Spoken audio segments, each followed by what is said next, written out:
Adam.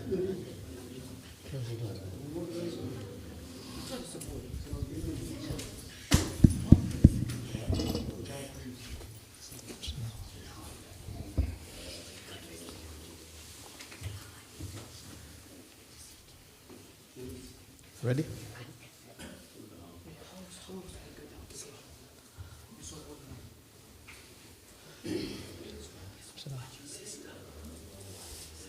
Kids, young boys. They're having their own fiqh classes. Yeah, they are having their own fiqh class. Listen, you're young enough to be on the walls. You have to let the adults sit there. Hey, come on. Your grandfather is there. You're not letting them sit on the walls. Ready? Okay. بسم الله الرحمن الرحيم الحمد لله رب العالمين وصلى الله وسلم وبارك على خاتم الأنبياء والمرسلين وعلى آله وصحبه والتابعين ومن تبعهم بإحسان إلى يوم الدين أما بعد رب اشرح لي صدري ويسر لي أمري واحلل عقدة من لساني يفقه قولي اللهم ابسط علينا رحمتك وانشر علينا من حكمتك وافتح لنا فتوح العارفين ولا حول ولا قوة إلا بالله العلي العظيم اللهم لا علم لنا إلا ما علمتنا إنك أنت العليم الحكيم آمين يا رب العالمين. السلام عليكم ورحمة الله. Last week we did not have a class, unfortunately. So it's been 2 good weeks. However, does anyone remember exactly where we stopped? Not you. Anyone else? Not Adam either. Anyone else? How are you? Assalamu wa rahmatullah. You okay? Alhamdulillah. MashaAllah, lovely having you with us. Jazakumullah khairan. I was told by Ibrahim, I said, okay, I have to try. Who told you? By Ibrahim, Ibrahim. MashaAllah. Yeah. Where is he? Where is he today? He traveled to Ghana. He's traveled. Okay, MashaAllah. The last week there was no class, so I decided Yeah. I was able to come out to say, Alhamdulillah. Yeah. There are other programs, so we're going to continue, inshallah. However, next week is going to be Eid, so we're not going to have a class. Eid is on Sunday. Monday is still going to be Eid, so we're not going to have a class. All right? Inshallah. If we postpone it to another day next week, I'll let you know beforehand. Jazakumullah khairan. All right. If you don't remember, we finished off the Babu Nawaqidul Wudu, the chapter of nullifiers of wudu. And we said the muallif in this book, he started with very oddly compared to the rest of the other books, that text that we read basically. The other texts, they start with what? Taharatul Biyah, basically the purity of water, and then you go into the wudu itself. Then it tells you about what nullifies the wudu. You basically learn the entire process of wudu before you even know how to break it. But how it started over here is literally as if the muallif rahimahullah ta'ala nafa'ana Allahu bihi wa bi'ulumi fi ad-darain ameen. What he has done, as if he's made a pre-assumption that the people that are going to read this book, they already are in the what? In the faith. So they know what wudu means. All they have to do is just proceed from where they start. Understood? So it's like, I gave a simple example, and I'm going to use only that example, that one reasoning, and I'm not going to look into so many other reasons that the ulama use, that it would be better to follow the procedure of other books and other texts, how they literally are arranged. You notice that if a person just embraces Islam and they don't know anything about salah, they don't know anything about wudu, they don't know anything related to any type of ibadah, and the first thing you tell them that you nullify your wudu, you break your wudu basically, your wudu becomes invalidated by so and so and so, the first question they will ask you is, what is wudu? What is ablution? Simply put. And then now you start explaining it to them. There's 2 types of ablution. There's minor ablution, which is wudu. There's major ablution, which is ghusl. There's all of those. Understood? That's one of the reasons. And there are other mantiqi reasons, logic reasons that they used, and also according to the laws and the rules of writing a text, especially a text such as a fiqh text, which is related to a science. You must follow the exact order which normally is followed. Inshallah. Like with this one, a little bit, it was different. Inshallah, all right? So now is when we're going to start looking into aqsamul miyah. the types of water. We were supposed to do this earlier, but rather we started with something else, as I said. So now we're going to get into what we were supposed to start with. أقسام المياه. أقسام المياه. مياه. مياه. يا ألف ها. أسموها. Yeah. مياه. Miyah is the plural of ma. Miyah is the plural of ma. Ma is water. And what's the plural of water? Yes. Waters. No. I like that one. Yes. Jazakumullah khairan. That's in Arabic. I want English. The plural of water is water. It's like the plural of sheep is sheep, not sheeps. Understood? That's fine, don't worry. I made that mistake in public as well. I was I don't know if it was in class or somewhere. We were doing a class, but we were young. The teacher asked, "What's the plural of sheep?" I jumped. I said, "Sheeps." Everybody broke a big laugh, and they enjoyed themselves. Understood? So don't worry, that's normal. So the plural of water is water. In Arabic, however, it's different. Miyah is the plural of water. And we call these not the normal plurals. These are among the broken plurals. Yeah, I mean, you understand that, right? Jumu'at taksir. Yeah. I expect you as well to know that. وهذا كذلك. Jumu'at taksir are broken plurals. You find this in Al-Ajurumiyya, not even the books of Sarf. You'll start seeing them here. However, the books of Sarf explain to you all of the details. But in Al-Ajurumiyya, which is the most simplest of grammar text, basically in today's day and age that we study, it would be the second text after the very, very small text. It's not even Al-Nahw al-Wadih. I forgot exactly what the book is called, but it's smaller than Al-Ajurumiyya. However, all Tullab al-Ilm, they start with Al-Ajurumiyya. For what? For grammar, Arabic grammar. And you notice that they tell you from among the plurals you find is Jam'u taksir, a broken plural. So miyah, because it changes the image of the word itself, it's like bayt. The word bayt is one house. Now if you want to say a plural of houses in Arabic, you can't say baytuna or baytatu, because those are related to human beings. So you have to use a plural that relates literally to no human beings, which is majority of it is what? Jam'u taksir. Buyutun. Understood? Buyut. Now, bayt, buyut, do they really relate? They don't. For example, masjid, masajid. You have to crack the word. Basically, tear it apart like that. Another example I can give you. Qalamun, aqlamun. Even the way it's pronounced is very different. Understood? So those are some of the examples. So miyah is the plural of water. However, in the sharh, you notice that they say what? وَلَمَّا أَنْهَى الْكَلَامَ عَلَى نَوَاقِضِ الْوُضُوءِ أَتْبَعَهُ بِمَا يَرْفَعُهُ.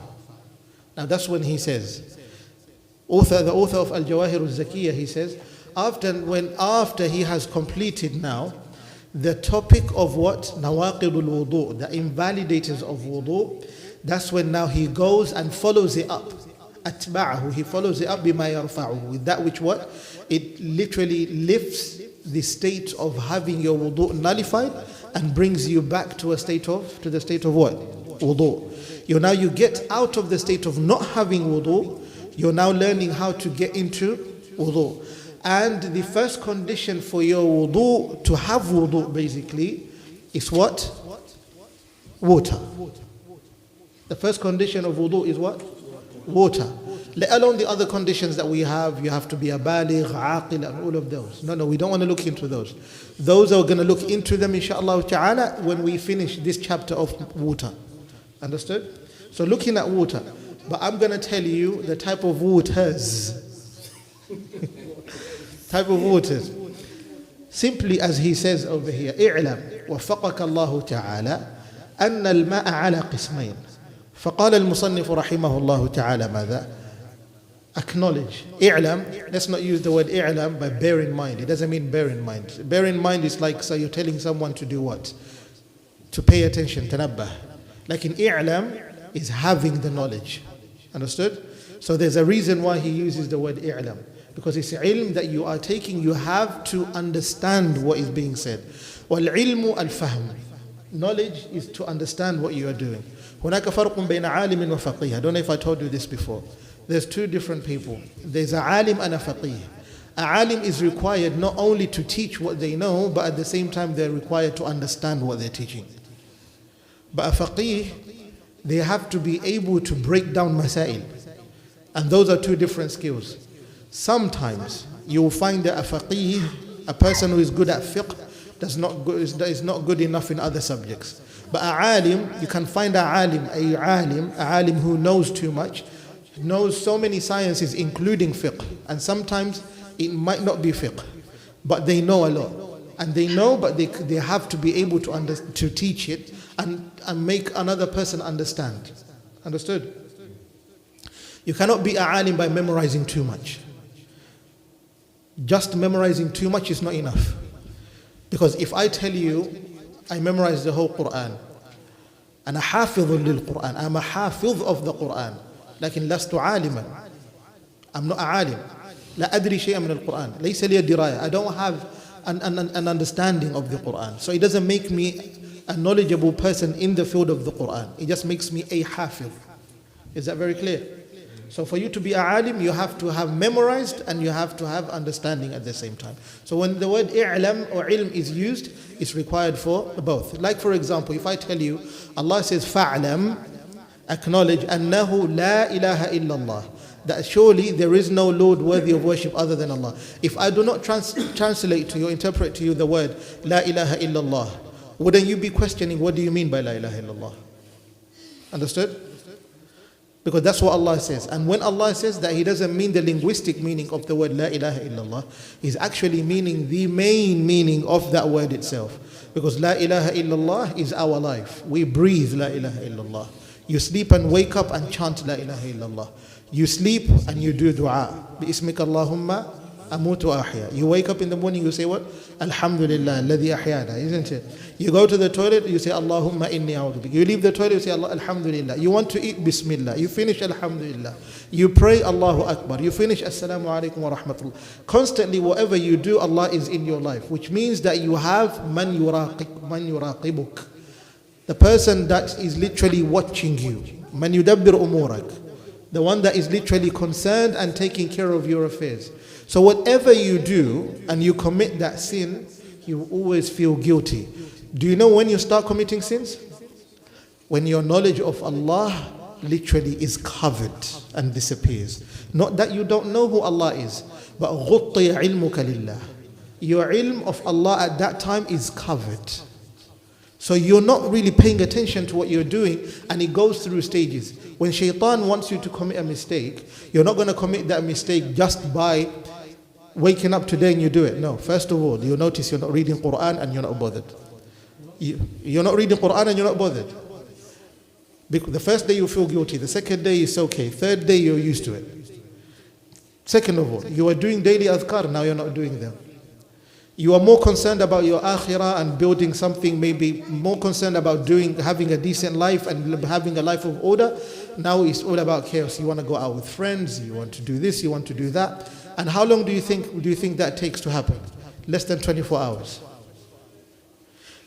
Now when you stop reading Quran, when you stop doing adhkar, and then slowly now you start going late on your salah, you don't pray them on time, mathalan, what happens next? Shaitan now you have literally opened the doors of your mind to shaitan, to tell shaitan to do what? To tell you and whisper inside you whatever he desires to tell you. Shaitan would not come to you while you're a person who is praying, a person who is in adhkar constantly, a person who is literally concerned about their relationship with Allah, and come and tell you with waswasa, do this, have envy against this person, you have to do enmity against this one. No. Shaitan wouldn't do that. But shaitan will make sure your iman first of all diminishes, it becomes less stronger, and then it does what? He feeds you with more. Understood? فَهَذَا هُوَ الْعِلْمِ. That's what we talk about. Knowledge is when you have the understanding. Your mind is there. Understood? MashaAllah. That's remind me of the story of Bal Shisha. Yeah. The story of Barsisa, that's a story for another day, inshallah. Yeah, I know. His story is very long. That's why his story is very long. So he says, "I'lam waffaqaka Allah ta'ala." May Allah grant you tawfiq. أن الماء على قسمين. That there are two types of water. However, it's not two types of water. It goes beyond that. But they don't tell you, the ulama don't tell you that there's more than one type of water. In those two types, there are semi-parts of each one of them. It doesn't just go as two. It's easy like there's this type and this type is finished. No. There's this type, which is the main heading for that type, and then there's another one for this type, which is the main heading for that type, and then within them there are what? Ashjar. You notice that they are what? They are branches. You break. There are trees that follow along. Understood? That's what happens. So he says that مخلوط وغير مخلوط. We have two types of water. Which one? That which is mixed, which is مخلوط, and وغير مخلوط. غير means that which is not مخلوط. It is not mixed. Understood? It's not similar basically to the one that we just mentioned, مخلوط, the mixed water. So you have mixed and unmixed water. Bear that in mind. Now, how do you define the both? How do you define the both? Before we go any further in terms of knowing mixed water and unmixed water, let's define water in itself. What is water in itself? وَالْمَاءُ جَوْهَرٌ لَطِيفٌ سَيَّالٌ لَا لَوْنَ لَهُ يَتَلَوَّنُ بِلَوْنِ إِنَائِهِ. What does that mean? وَالْمَاءُ جَوْهَرٌ لَطِيفٌ. It's literally a substance which is very, very simple. Basically, it's the type of water which is raqiq, soft. It's the type of substance which is soft in your hands. You touch water, how does it feel? It flows, isn't it?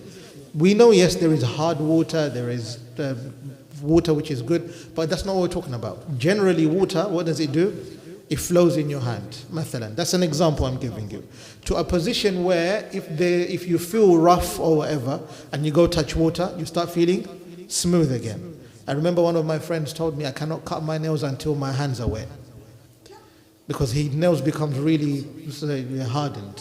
So when he puts water on them, they become really soft. So it's easy for him to do what? To cut his nail. So what is water? Jawhar latif, a substance which is what? Is regarded as very soft in nature. Sayyal, it literally flows. Sala yasilu is something that is spilled. And anything that is spilled, for you to use the word sala, it means it's not only spilled, it spreads. So water is sayyal, that which literally does not spread, but actually it flows. Water is like that. However, you can have water which does not do what? Does not flow. In the Shawafi', they have ma'ur rakid, isn't it? Water that is literally still water in one place, isn't it? It's not regarded as ma'ul jari.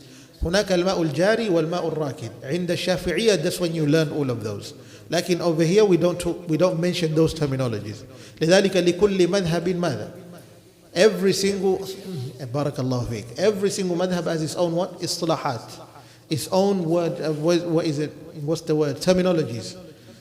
For example, in the madhab here, if we say al-Shaykhan, it's not Abu Yusuf al-Qadi or Muhammad ibn Hassan al-Shaybani from what? From the Ahnaf. No. This is different. Understood? It means something different. However, so if you look at water, what if we have still water?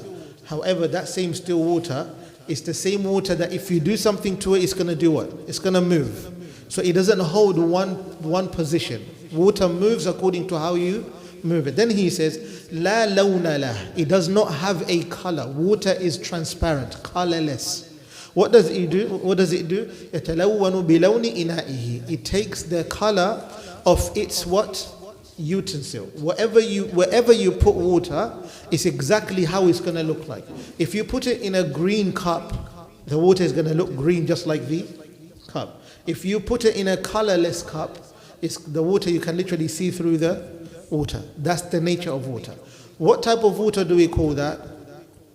It's easy to say, unmixed water, isn't it? لكن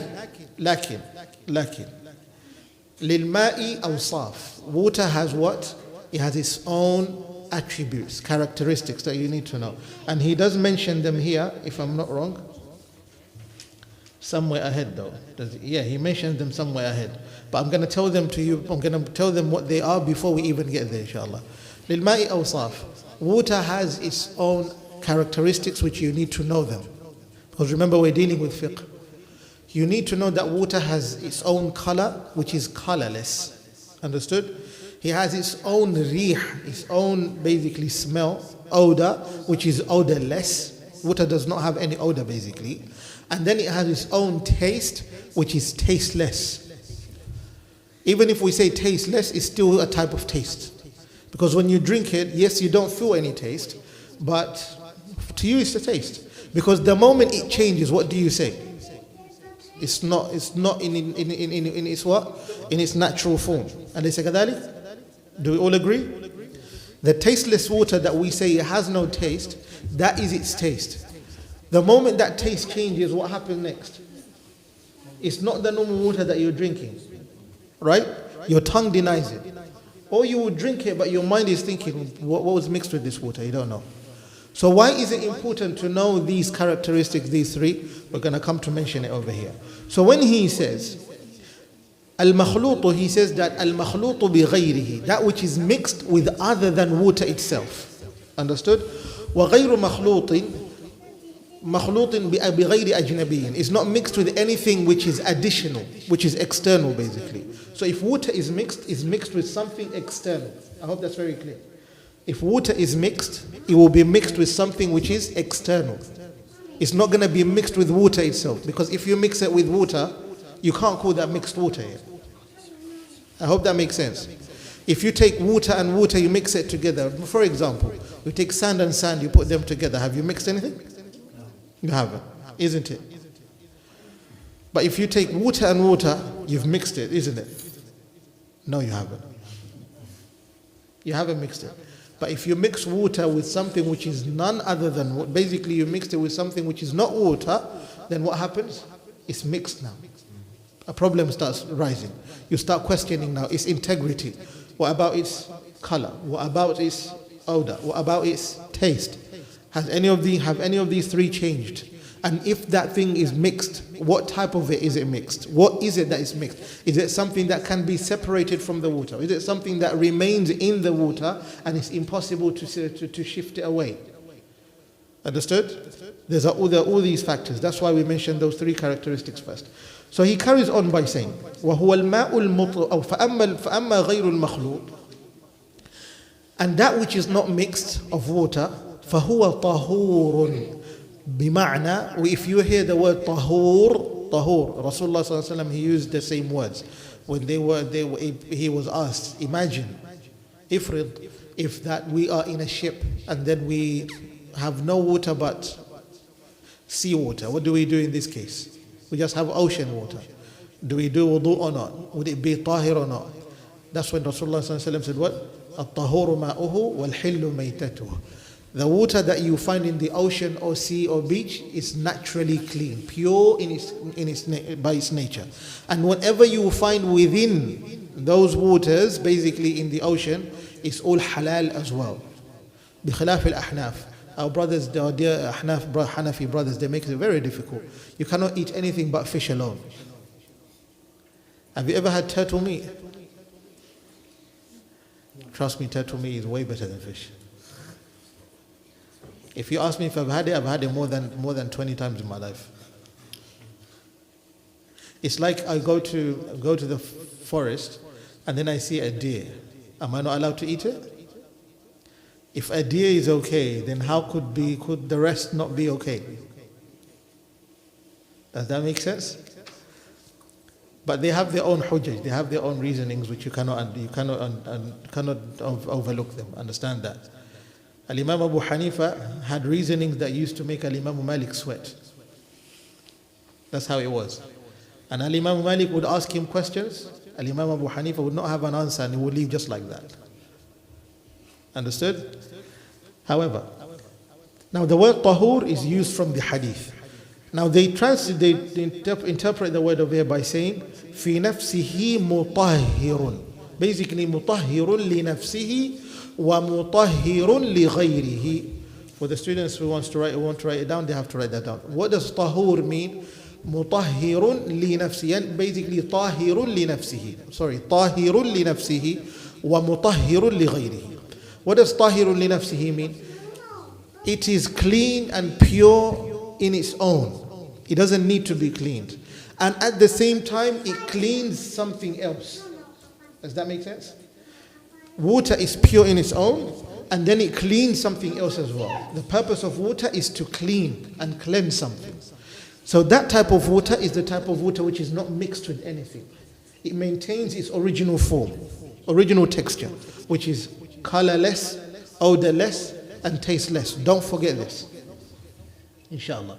And this is what we call al-ma'ul mutlaq, free water that is running water and does not have any questions or anything. That is very simple.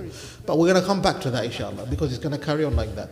Then he says, وَيَجُوزُ مِنْهُ الْوُضُوء, and you are permitted to do wudu with it. From that type of water, you can do wudu.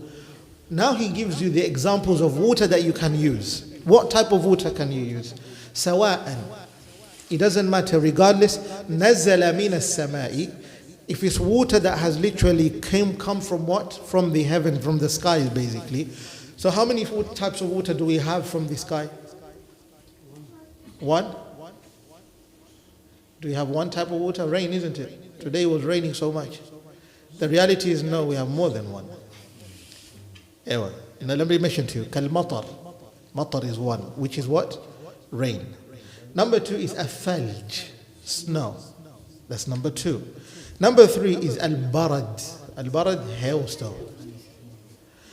Wal-jalid. What is al-jalid? Al-jalid is when, for example, it rains and then, or maybe it snows and then it settles on earth.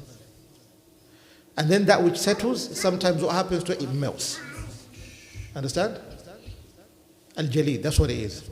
And then he mentions here, of course, وَالْمَجْمُوعُ مِنَ النَّدَى. What is al-majmu'u min al-nada? When he said al-majmu'u min al-nada, I found that really genius. He would have just mentioned an-nada. An-nada means droplets of water that you find from leaves and that. That's okay because it's pure.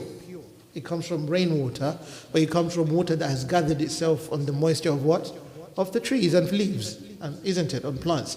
But when he says, well, majmu'u min al-nada, it's because to show you it's not just a drop that you use. It's not enough for you to do wudu with. It's when you collect those droplets until it becomes one handful of amount that you require, mathalan, just to wash your face. Does that make sense? Yes. So those are the type of water which come from the heavens. If you're asked how many types of water come from the sky, don't say one. Ijma'at al-khayr. It's not just rain. We have hailstone. We have snow.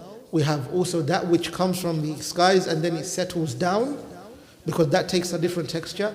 And what else do we have? We have qatarat, which are droplets that you might find on leaves, or maybe droplets that come from homes and that. Method. What about the artificial water? Is there artificial water? I know there's artificial. Dubai. You can't call it artificial, even if they did. They create. No, the seeding that they use, I understand they use seedings and that, but they do that to provoke the clouds for water. Yeah, so the water that will come down does not have a problem. It will naturally come from the clouds, like that. And another type of water is, for example, that literally rains, but then it comes with this sort of mud texture. Have you had that? For those who have white cars, hasn't it rained on your car and it turned all red? Or there's stone coming from Morocco, isn't it? Yeah, sometimes it's like that. You can still use that water.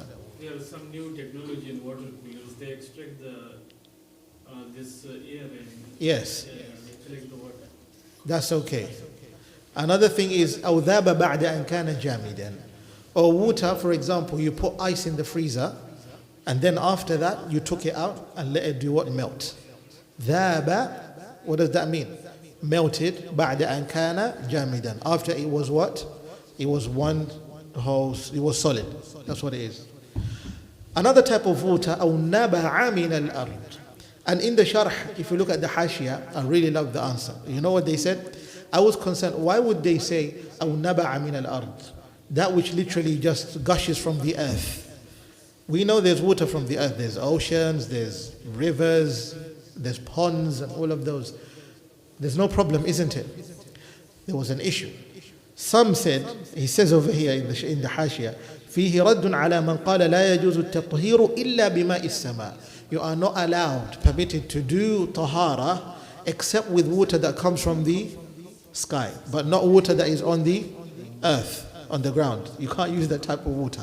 لكن الأصح, that which is the correct answer, even water that literally gushes from the earth, like for example, Ma'u Zamzam, where did it come from? By the what? The hill of Jibreel alayhi salam constantly striking the earth. What happened? Water gushed out. So can you not do wudu with Zamzam? Of course you can, isn't it? Rasulullah sallallahu alaihi wasallam literally explained that Zamzam is one of the water wells of Jannah. One of the water wells of Jannah. Bear that in mind. أو نبع من الأرض. For example, and he mentions كماء العيون, waters that literally flow on rivers. والآبار. Al-abar means what? It's the plural of water wells. Bi'r is one water well. Now you see jumu'u taksir, broken plural nouns, how they come in. Bi'run. Abar. You've literally done what? Tahweel and tabdeel. That's what you've done. Qalb al-makani. هكذا. Qalb al-makani is to literally shift a letter from one place to another, from its original position to another position. Understood? So bi'run, the hamza was in the middle, now it went to the beginning and then the back came to the middle. Abar. Understood? Abar is known as water wells. So water that comes from a water well, that's fine as well, inshallah. That's an example. And there's other explanations, such as asking, what if, for example, an animal took a shower and then water literally dropped on the ground? Or maybe a woman who was ha'id, who was in a menstrual cycle, and then she finished her showering, and basically in our toilets, we know in our baths, sometimes we have what? A jug, and also you have a big, in Arabic we call it dalu. In English, what do you call it? A bucket. You have a bucket and then they shower, then the water drops inside. Can you still use that water to do wudu? There's explanation on that as well. That's how deep this mas'ala is. But I'm not going to go into all of that. All I would tell you, as long as a person has gone to the toilet and there was no substance of najasa, and they were doing a ghusl lit-tahara, they were doing a showering for tahara, that water is clean and that does not have a problem. لأن المرأة الحائض هي سوية مثل من؟ هي تساوي من كان جنبا. A woman that is who was literally in her menses, now she goes to cleanse herself and take a ritual bath, is similar to the one who was in a state of janaba. Is that very clear? Inshallah. So if a person literally just showers for janaba and then there's water right in front of you in a bucket, can you not use that water? This solved an issue in South Africa. There was literally a water crisis, water shortage. And it was very difficult in South Africa. Now the problem was, how can we do wudu with water that's left in buckets after people showering? How do we do that? The ulama, the Malikiyya school, literally had to intervene and explain to them that water is tahir, you can use it. It's not an issue. Does that make sense? It doesn't have a problem. Because as long as there's no substance which is what? Which makes it to be what? Najis. Because after this, that's when now the Sharih, what does he say? ثُمَّ شَرَعَ فِي الْقِسْمِ الثَّانِي. Then he goes to the second type. And inshallah ta'ala, I'm not going to finish off the second type, because there's a lot to mention in regards to this. But I'm just going to cover what's necessary first, so that you can understand and get the entire scenario of what we're trying to talk about. Then in our next class, we're going to look at the second part properly, so that we can enter into the conditions of what? Wudu and salah and all of those, inshallah. Because that's what comes next, bi'idhnillah al-kareem. Is that very clear? Okay. So ماذا يقول وأما المخلوط فيقول المصنف رحمه الله تعالى. Now that type of water which is mixed, this is where every problem comes in now. Mixed water. He says over here, إن تغير أحد أوصافه. If one of its characteristics change, and I told you this earlier, I told you for a reason. Now you'll understand what we're talking about. If one of its characteristics change, أي أوصافه الثلاثة وهي لونه أو طعمه أو ريحه, it is its color, its odor, its taste. If any one of these change, بِشَيْءٍ مِّن ذَلِكَ, with anything other than that which is water, al-mukhalit basically, which is literally combined, mixed together with water, فَهُوَ مَاذا؟ فَهُوَ عَلَى قِسْمَيْنِ. There are two types already. Do you notice that? Remember we started and then we started saying that there are two types of water. That's how we started, isn't it? But then what did I tell you? There's no two types of water actually. There's more than that. Does that make sense now? Coming to the issue of water that is mixed, within itself there are divisions. هناك أقسام. Okay? ما اختلط بطاهر وما اختلط بنجس.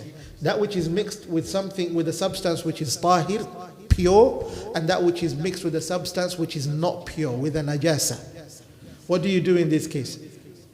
If I tell you right now that that which is mixed with a najasa is clear that you cannot use it and forget about it, that will be a lie. If I tell you it's okay, you can use it, it's a lie. If I tell you that which is mixed with something pure and I tell you you can use it, your question that you should be asking is, use it for what? And beyond that, how can I use it?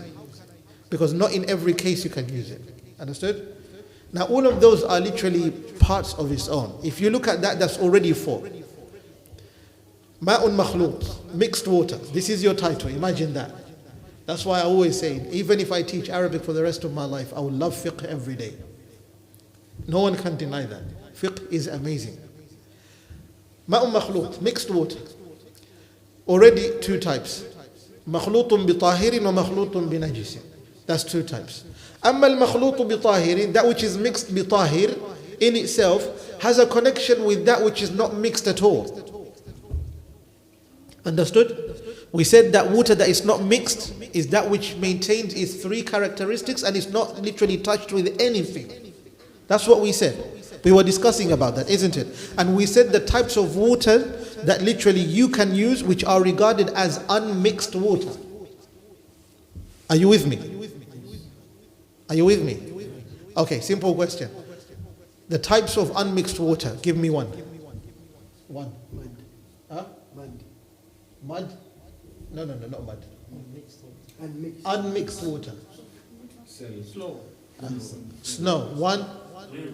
Rainwater. Another one. Ice. Yeah. Seawater. I love that. Huh? Hailstone. Huh? Spring water. Jazakumullah khairan. Anything else? Flowing water. Barakallahu feekum. Huh? Collection of droplets. Jazakumullah khairan. That's how I want you to be alert. That's how you'll be able to understand the second part. Is that clear? You'll be able to understand the second part if you understand this first part. Alhamdulillah, mashallah, all of you are awake. You're not thinking about your wives. You're not in trouble, don't worry. So now if you talk about water which is mixed, we said that there are two types. That which is mixed with, which is pure, and that which is mixed with an najasa, impure. When you look at that which is mixed with pure, there are two types already. Do you get that? Mixed water, mixed with pure, it divides to two. So you already have four now. Because you have mixed water, 1, 2. Come to mixed water with pure, you have another 2. That makes it a total of 4. If you come to that which is literally mixed with najasa, it divides to 2 again. That which makes it a total of 6. Total of 6. Is that it? And class is finished today. Yeah.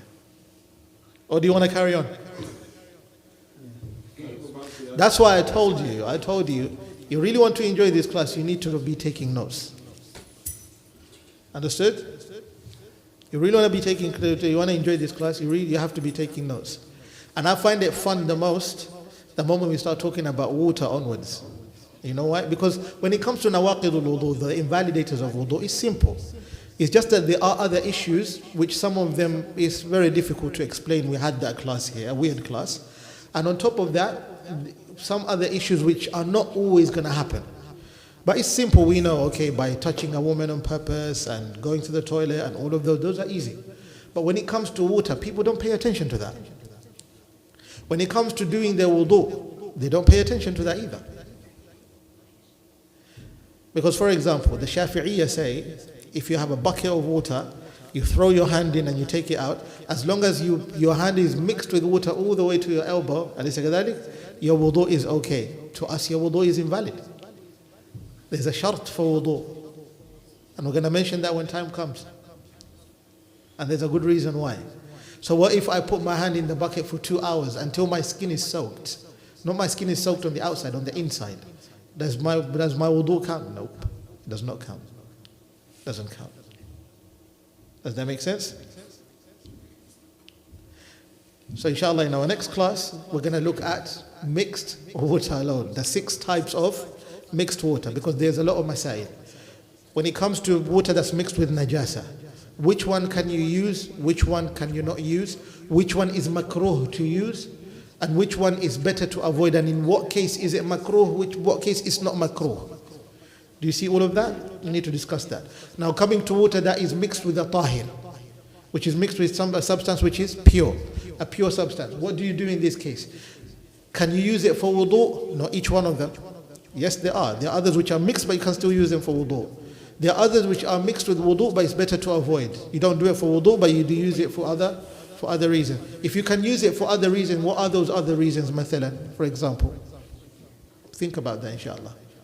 All right? وصلى الله وسلم وبارك على نبينا محمد وعلى آله وصحبه أجمعين. Does anybody have a question before we go?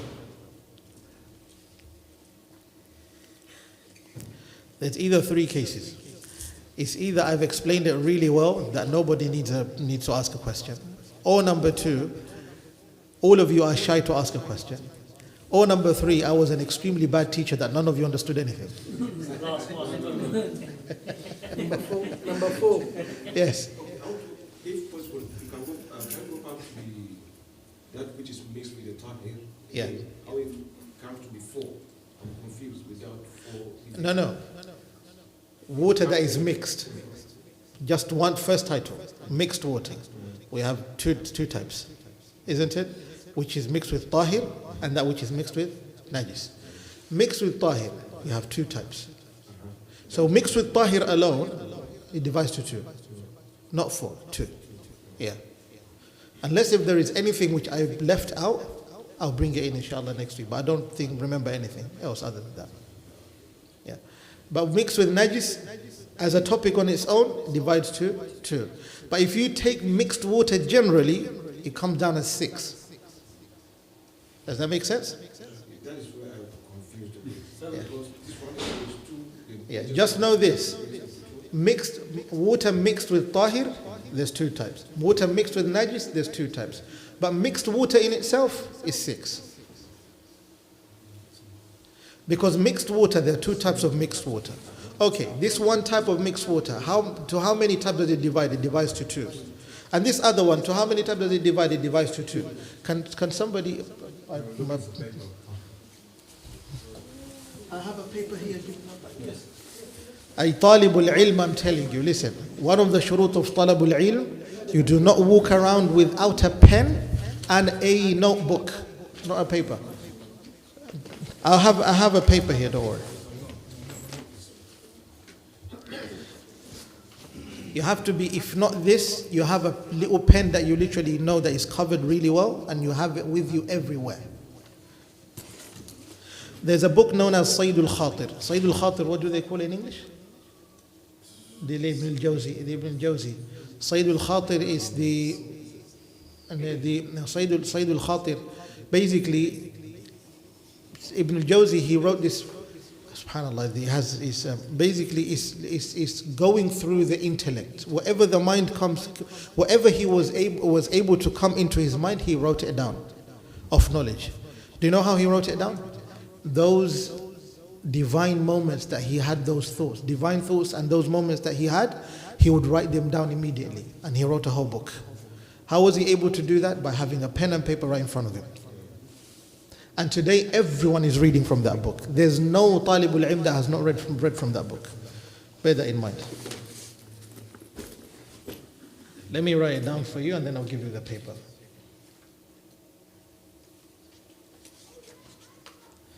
All right, we said, I left my notes at home. I'll give you this one. We said we have mixed water. We need a projector. Huh? We need a projector and board. What is it? Projector and a board. Yes. Inshallah. Mixed with pure, mixed with impure. And it divides to two types. Divides to two types. I'm just going to write it simply and just stay with that, yeah? Can use. Cannot use in all cases. Can use, cannot use. Okay? In all cases. 1, 2, 3, 4, 5, 6. Just like that. And if anyone wants to take a photo of this, they can take it from our dear brother, inshallah. There you go. Huh? They don't have that camera here. Zoom in. Inshallah. Anyone else who has a question? We've finished? Yes. I have this question. So, whosoever came from Africa will probably experience this. There's this time when there is drought, Barakallah. most likely during very hot season, around December to January period. Water is always scarce, you understand? So we tend to use water from the well, and trust me, you need to wait still for hours for you to get that kind of water. It's like it takes a while for it to drop in the well. So during that time, by the time you bring it up from the well and all that, the color would have changed to probably brown. So you need to add what we call, I think, alum or something to that kind of water for it to settle down. So when it settles down, you can now use this, the sediment will most likely be brown, and then you can now use the clean parts of the water probably to. Yeah, you can use it. Yeah. You can use it. You're asking a question of next week. Always one step ahead. Another question is, One step ahead, because I already built that mind in the head. another question always related for next week. I'll keep it for next week. Now, if you have a question, it's best you ask. One thing I'll tell you, even if you know a class is for next week, and you're curious about something which you know would be explained next week, and you want to know about it now, because in case it might happen any time in your day throughout the whole week, you have to know about it now, because ibadah is ibadah. You don't delay it. لذلك العلماء مثلا for example Imam Shafi'i rahimahullah ta'ala, no matter how much of a genius he was, regardless, he wouldn't sleep the whole night just seeking knowledge. And the only answer he came up with, and Muhammad ibn Hassan al-Shaybani as well, the greatest Hanafi scholar that literally kept the Hanafi madhab together after the death of Imam Abu Hanifa, he would literally, Imam Muhammad ibn Hassan, this is how he used to be. He was so rich. So he would not change his clothes, regardless of his money, for about 3 days. He would stay with that. While he's literally still reading his book, he takes that one off, and then the lady in the house, if she does not give him another t-shirt or maybe another qamis to wear on top, he will be wearing nothing. What is he doing? He's busy reading. He's asked, why do you not wear your clothes or change your clothes? He says, if we sleep, then what happens to the ummah? Understood? If we sleep, then what happens to the ummah? Al-Imam Shafi'i rahimahullah ta'ala, he gathered the Hanafi madhab together in the shortest period of time no human can do it. It's not normal. That's what they would do. There was another scenario, and Imam Shafi'i was invited to the house of his student, Imam Ahmad ibn Hanbal. Imam Ahmad ibn Hanbal, when he invited him, he was with his daughter. And normally, the Imam don't eat a lot.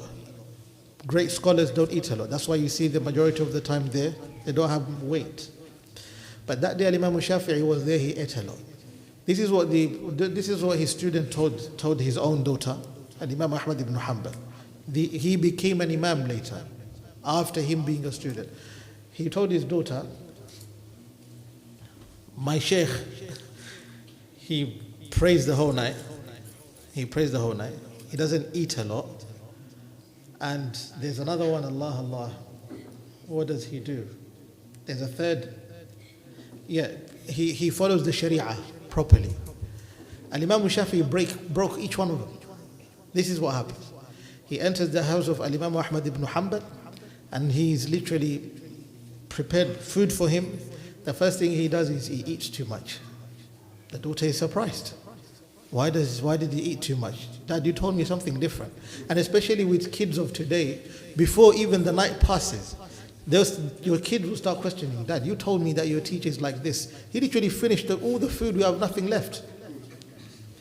Next thing, he did not get up to pray. And the daughter was waiting to see the grand Imam, the Imam of his father, to pray. He did not pray. And to top it all, of all of those, he went to pray Salatul Subh without even doing wudu. The daughter had to ask her father, Dad, no, I ain't going to remain silent anymore. This man of yours does not even do wudu when he goes to pray Salatul Subh. And Imam Ahmad laughed and went to his daughter, go ask him.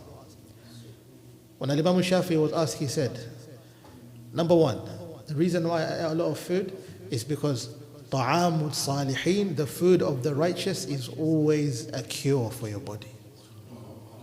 That's number one.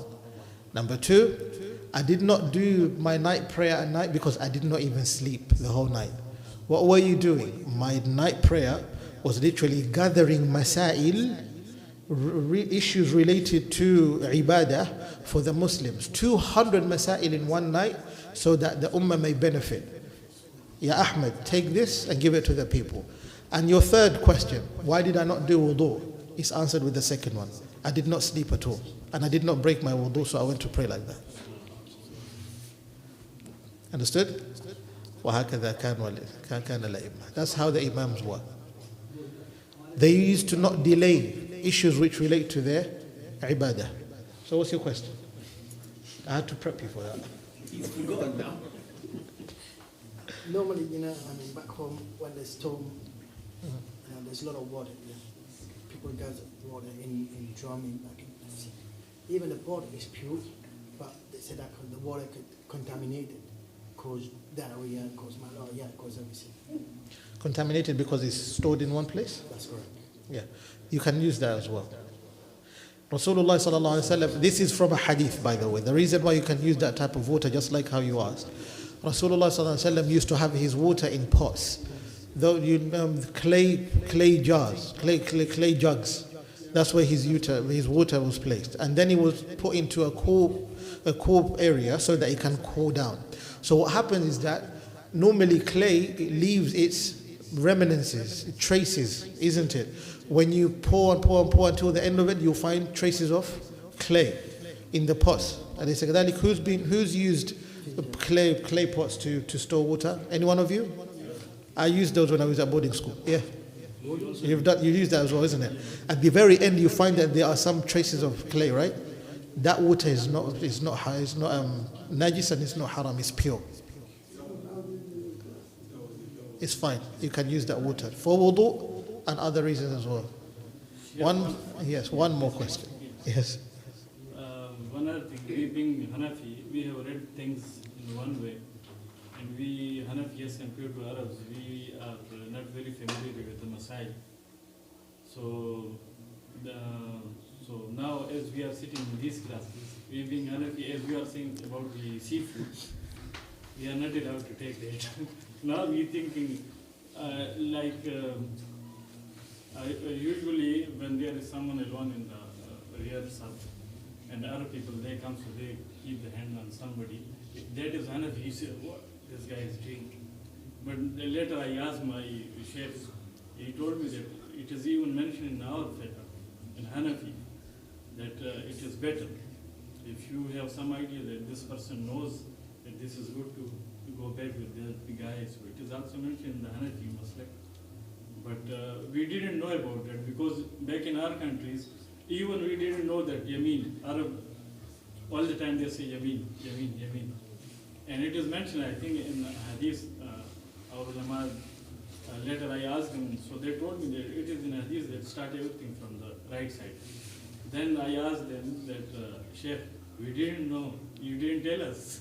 But we worked with Arab people, so they have told us that this is Sunnah. When we are taking dates, so they say that 3, 5, 7 like that. We didn't know. Then the Arab people, they told us, this is Sunnah. And when somebody is asking that, come take food with us, so we usually don't mind, but we Pakistani, Indian, Bangladeshi people, we feel shy. No, no, no, I have taken my food. And no, no. But when Arab people, they call you, so you need to join them, otherwise they will mind that. So as we are sitting now here, so this is something very different for us as Maliki Fiqh.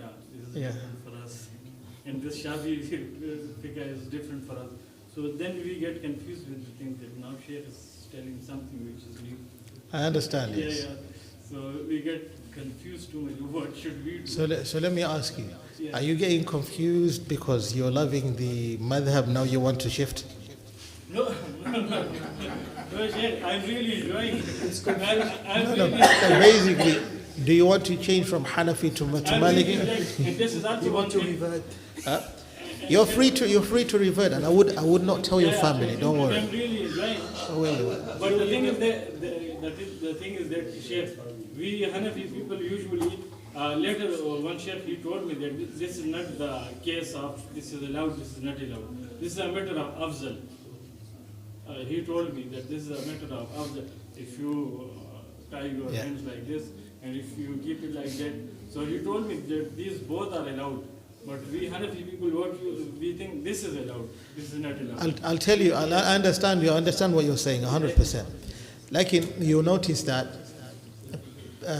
I'm not saying that there's a madhab which is above another madhab. There is no madhab that is above another madhab. All the madhab they're equal.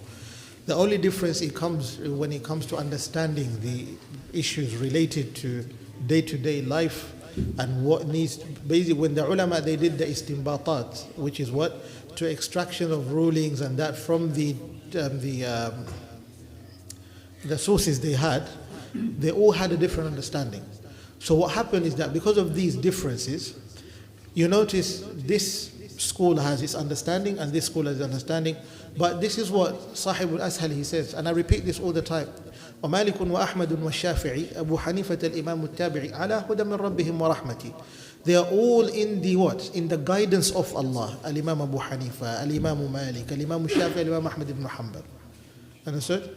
And one thing, Al-Imam Shafi'i, regardless of how much of an academic he was, they say the Shafi'i madhab is the intellectual madhab. That's what they say. That's how the Shafi'is are. Like even Al-Imam Shafi'i, he said literally, كلنا عيال على أبي حنيفة. When it comes to the fiqh of Imam Abu Hanifa, we are all the children of Imam Abu Hanifa. هكذا كانوا يعظمون علماء. They used to literally praise their ulama to that level. And Imam Shafi explained this, and I gave you this scenario once. He was with another sheikh, a alim who was very good at logic and philosophy basically. He told him, should I guide you to a knowledge and science? If you are to seek it and you make a mistake, you will be rewarded. And if you are to get it right, you will be rewarded twice. Other than something that if you are to get it right, you'll get no reward. And if you are to get it wrong, you literally lose your entire Islam. And he told him, which is the knowledge of fiqh. Now what is fiqh's purpose?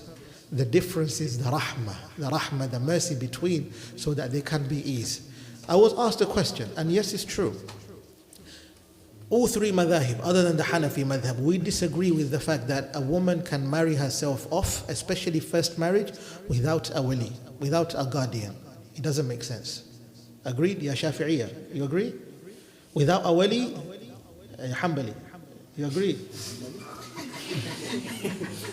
Don't worry, we have all sorts over here. Do you agree? Can you get your daughter married without a wali? No, you can't. Lakin mathalan, what if a woman comes now to the court, a Muslim court, Islamic court, and then they say, Sheikh, I got myself married because as far as I understand, I am allowed to marry myself off without the permission of my wali. Because as far as I know, the Ahnaf, they do agree with the fact that there is a qawl, there is an opinion in the madhab. According to what I understand, it is sahih from among the many opinions in the Hanafi school that a woman can marry herself off without having a guardian doing what? Being responsible for her marriage. Is that correct? I'm asking the wrong person. Something new. Something new. That's what the Sheikh now says. How do you reconcile with this?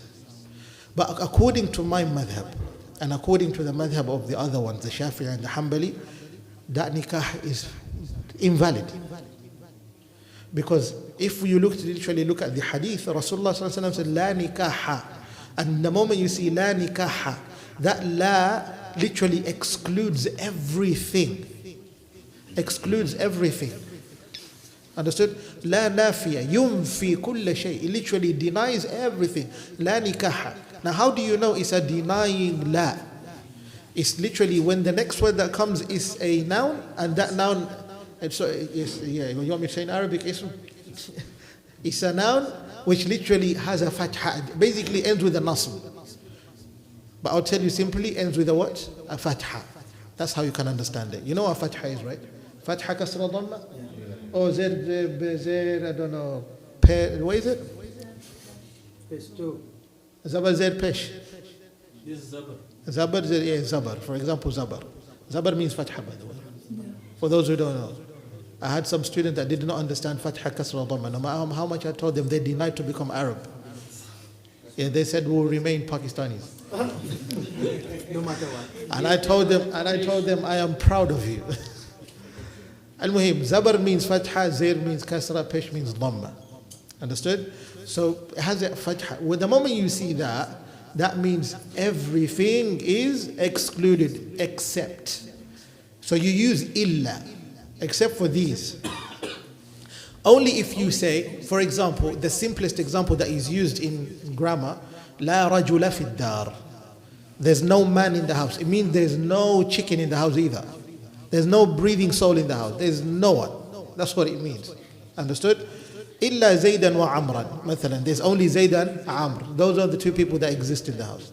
Now Rasulullah sallallahu alaihi wasallam, what does he say? This is how you understand the beauty of grammar. And I literally released a lesson today on Mustafa's Academy, teaching people the importance of grammar and not just vocabulary.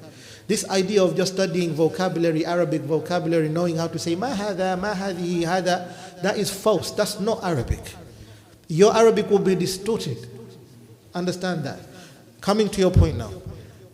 La nikah, there is no type of nikah, whether nikahul mut'a, nikahul shighar, or nikahul sahihun, or whatever. It doesn't matter. Illa, except that three things are found. Three people are found. Three people. Illa biwaliyin, number one, we need a guardian. Wa shahidai adlin. And two shuhud, two witnesses that are just. I even asked, and the Malikiya go to become a little bit more stricter. What if a man wants to marry a second wife and make it a secret as a condition so that his first wife does not know? Basically, it's not a secret, it's the condition his first wife does not know. You are denying the hadith. The hadith said the condition are only three people, but you don't add in another condition. Do you get that? You cannot go tell the shuhud, don't tell my wife, okay? That nikah becomes invalid immediately. There's no nikah such as that. I mean, there will be no second wife then. There will be no second wife. You will be, if your beard, if your beard was grey, we'll make it orange. Plan failed. Al-Muhim. So basically, when it comes to issues like that, when it comes to a madhab now, this is what happens. That's why I see the importance of teaching people fiqh like this and not keeping it as a very academic class, except for the ones that want to learn as a talibul ilm, in a student type of way like that, and knowledge seeking. But normally for people that want to secure their ibadah, they must learn their fiqh. Now learning your fiqh, how do you learn? My advice would be, for example, the Ahnaf brothers and that, there should be, the reason why you find that things were not taught when people were young, or maybe they grow up and they don't find others, mashayikh, from their own backgrounds that teach them, is because these mashayikh either do not exist, or even if they do exist, they're not willing to give. And even if perhaps sometimes they exist, they're weak in their communication. They cannot communicate. It's not that they don't exist. I was asking myself for a Hanafi sheikh so that they can teach me the Hanafi madhab, the core Hanafi madhab, so I can understand it. What do the Hanafis follow? Not that I'm trying to make a contrast. It's because I can serve my community of Ahnaf. So when you come to me right now, majority of the answers I'll give you an answer according to my madhab. I wouldn't give you an answer according to the Hanafi madhab only if I know the answer. Does that make sense? So for mathalan, if that qawl does exist, Allahu A'lam, but if that qawl of saying, let's say, that you can't get married without a guardian, in our madhab we disagree with it, and there is no compromise. The issue of وَرَعْيُ خُلْفٍ كَانَ طَوْرًا يَعْمَلُ, basically we do رَعْيُ الْخِلَافِ, is to literally, they have a word for it. They have a very academic word for it. It's a difficult term, I forgot it. But it's basically doing what is turning a blind eye on an issue which you know, okay, they can do some compromise. Mathalan, I gave an example. In the Hanafi madhab, they agree with the nikah known as nikah al-shighar. Two brothers and two sisters, a brother and a sister, and a brother and a sister. So two people are friends. So mathalan, let's say me and Alamin, we become friends. Or me and Adam, we are friends, sah? Mathalan. And then I have a sister, he has a sister. We decide to swap sisters with no mahar. I gave you this scenario before, right? Have you forgotten? In the Maliki madhab disagree. That nikah does not function. But then comes the issue of what if one of their spouses from each party, or for one party from among these two parties, passed away. And there is what? Inheritance. What do we do? Not that we accept the nikah, but we at least say we can accept the inheritance to be divided equally by trying to consider the nikah that existed before. Does that make sense? But not that we agree with the nikah. So not in every case you compromise. But when it comes to the issue of keeping your hands down, keeping your hands up, that's when fiqh comes in really important. Why so? Does the issue of folding hands and not folding hands relate to the obligations of salah? No. Does it relate to the sunnah of salah? No. Does it relate to the lowest of the sunnah? Yes. Is it something that if I do, it would ruin my salah? No. Am I required to do sujood sahwi for? No. So you find the ummah today, they're arguing on silly things. Look at him, he's not even folding his hand, I'm not praying behind him, I'm leaving. I've seen that firsthand with my own eyes. That's exactly what's happening. I hope that helps a little bit. Inshallah. So I would say personally, if the Ahnaf Mashayikh, and I don't know if this is live or not, if the Ahnaf Mashayikh are there to teach their brothers and sisters Hanafi fiqh, they have to teach their brothers and sisters Hanafi fiqh, whether in their mother tongues or teach them in English. I would say teach them in English. Majority of the brothers and sisters that are in these lands, they're Ahnaf. Understand that? They're Ahnaf. Bear that in mind. But the best Ahnaf I would follow are the Turks. That's a joke, by the way. Jazakumullah khairan. All right, we call it ana inshallah. Sallallahu alaihi wasallam wa baraka ala tabiina Muhammad wa ala alihi wa sahbihi. After the class finish, we are going to revert to Maliki. No. During the class, you are Maliki. Oh, during the After class, inshallah, you've reverted to Maliki. That's what I'm saying, inshallah. Looking forward to having you leaving your hands down. Sheikh don't mind that, but there is the very famous example, everybody takes that one for quoting. Similarly, here is the other one example. The other example, Ameen. We don't say Biljahar. But when somebody... Even us, we don't say Biljahar. The two Hanabila to Shawafi, you have to say Sheikh, there is one word, matrus. Usually in Dubai, everybody says, this thing is full. But they will say matrus. So one of my Arabic friend, he asked me, is it Urdu? is madrus. So I laughed, I asked him, I thought it is Arabic. So he told me, no, it is not Arabic. So that is some word which is, nobody knows it came from where. Then he told me in Arabic, there is a word, Mumtalib. Yeah, he told me this is the word.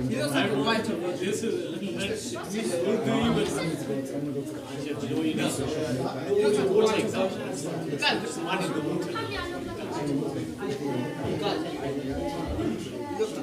So the answer to his question was La ilaha illallah, everyone. Yeah? That would have been the answer would be people. Yeah. You know how this is a very, very broad topic. These issues of people, I'm confused. These conflicts. It's literally less than 100 years old. What people used to argue on is that this is that's what they used to argue, but they never used to argue on Madahib. School of Fiqh never, but after that when modernity came in to literally remove authority in the Ummah, basically the non-Muslims were attacked and the Muslims within. What they did is the first thing they attacked is the authority of the Madahib. Madahib were the ones that literally held the Ummah together. But because Madahib now are broken and fall apart, people do not understand them, nor do they care about them, nor do they want to know about them. The Ummah has become scattered and divided. That's why. Because look at what we are arguing about. Let's be honest, we're arguing about things which do not relate to anything. That's the way we've been teaching, isn't it? We've been teaching the wrong way. Yeah, that's the problem. And it's keep going on generation after generation. It's getting a bit better. It's getting a bit better. But Allahu A'lam how much help. What is getting better here, Here, yes. but not at India, Bangladesh. No. You will ask yourself this. Where would Dajjal come from? From the west or the east?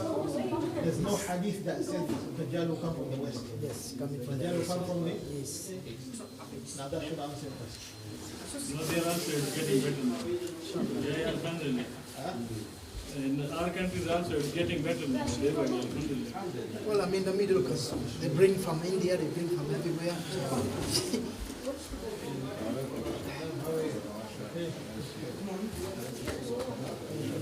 You know my house?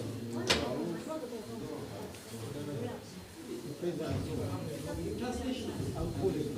I wanted to call you if you knew him. I believe Ibrahim knows him. I'll tell Ibrahim to call him. To come to the class. I started the class in there, but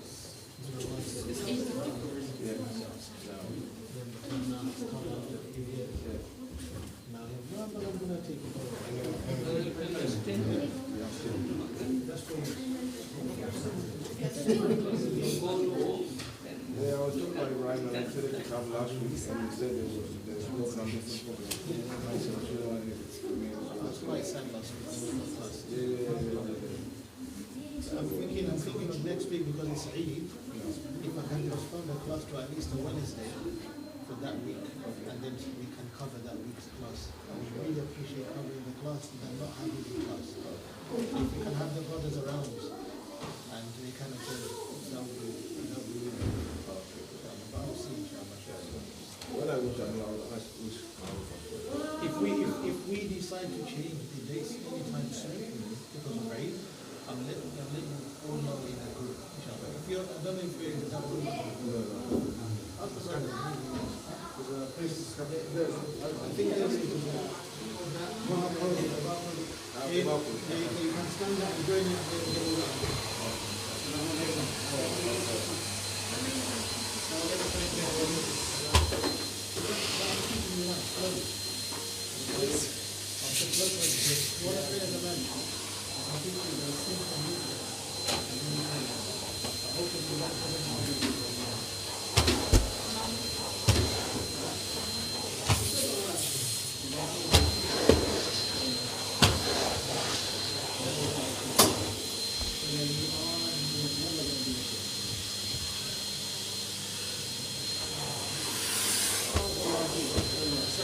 Henry Hoover you should not press. Otherwise, you know, this doesn't go. It looks like same. See, this one. You have only two options. I have two options. One is brush, And this one doesn't work on this one. So I only have one option, this one. So if I do just like this, Yes. it doesn't gonna go. Just particle to the same. See? I'm gonna show you this one. It's not going. Okay? See? Just need bring some pressure. So the carpet is the problem. It's not the hoover, it's the carpet. Dyson really good. But you know, damage No, my. I can see that, yeah, it's marked. That's the reason. I need to bring some pressure. Otherwise it looks same. If you do 5 times.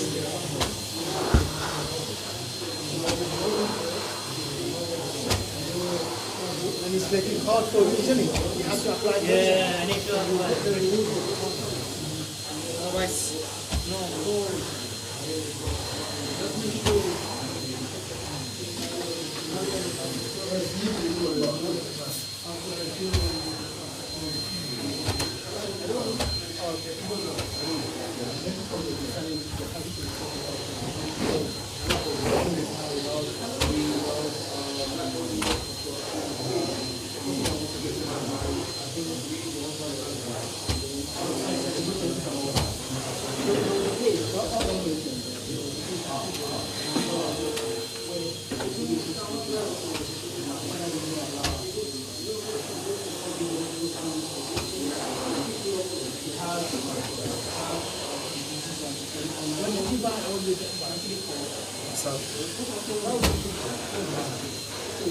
When I go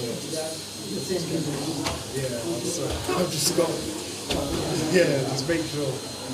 It's just better. It's just, if you can, never get ready-made. Get them tailor-made. Yeah. Yeah. Think about it, because that's the clothes they wear. So it's like, they're all tailor-made. I remember when I was in Medina, where I was staying, seeing Tailor, yeah. seeing dinner, you're right. Just get them tailor-made. So the thing about it, it will look, it's for you. No, I can see that the shape is Yeah, the shape is for See, you. when you get ready made, you can't come. No, don't get ready for this. When I come to ready made, it was The shoulders, get tailor always. And the thing is, it's not expensive. And you get different material.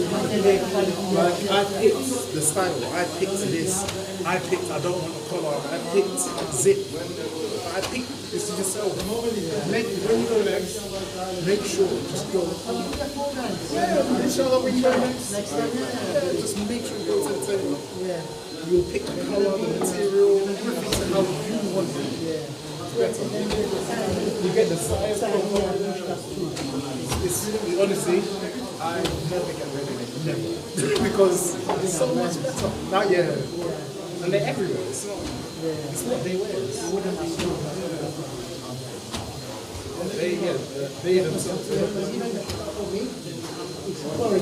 I hate it. I just find it uncomfortable. The thing is, when it's ready, when it's tailor-made, it won't be tight. It'll do it for you. But I just don't like it. I prefer without. But I do have some with color. I have some of the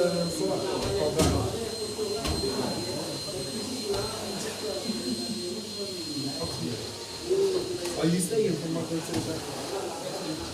What do you want to do now?